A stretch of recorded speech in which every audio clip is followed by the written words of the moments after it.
கம்பகாவில் பாடசாலை மாணவியுடன் முறையற்ற வகையில் செயல்பட்ட ஆசிரியர் அதிசொகுசு கார் ஒன்றுக்குள் வைத்து கைது செய்யப்பட்டுள்ளார். பெக்கல, பக்கமுன மற்றும் நாவல ஆகிய பகுதிகளில் பிரபலமான தனியார் வகுப்பு ஆசிரியர் ஒருவரே இவ்வாறு கைது செய்யப்பட்டுள்ளார். சில நாட்களுக்கு முன்பு குறித்த ஆசிரியரை மாணவியொருவரின் தந்தை தாக்கியதாக செய்யப்பட்ட முறைப்பாட்டை விசாரிக்கும் போதே இது தொடர்பான தகவல் வெளியாகியுள்ளது.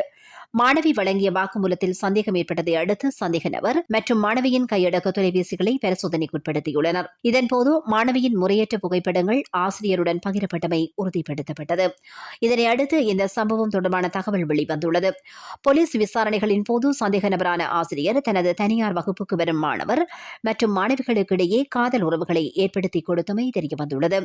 இவர் மாணவிகளை தனது சொகுசு காரில் நெக்லாண்ட்ஸ் பகுதி மற்றும் மலை உச்சிகளில் அமைந்துள்ள காட்சி மையங்களுக்கு அழைத்துச் சென்று அந்த வாகனங்களுக்குள்ளேயே அவர்களுடன் முறையற்ற உறவில் ஈடுபடுவதாக குற்றச்சாட்டுகள் எழுந்துள்ளன. பாதிக்கப்பட்ட மாணவி மருத்துவ பரிசோதனைக்காக தம்புள்ளை ஆதார வைத்தியசாலையில் அனுமதிக்கப்பட்டுள்ளார். சந்தேக நபரான ஆசிரியர் வேறு மாணவிகளுடன் சீண்டலில் ஈடுபட்டாரா என்பது குறித்து விசாரணைகள் இடம்பெற்று வருகின்றன.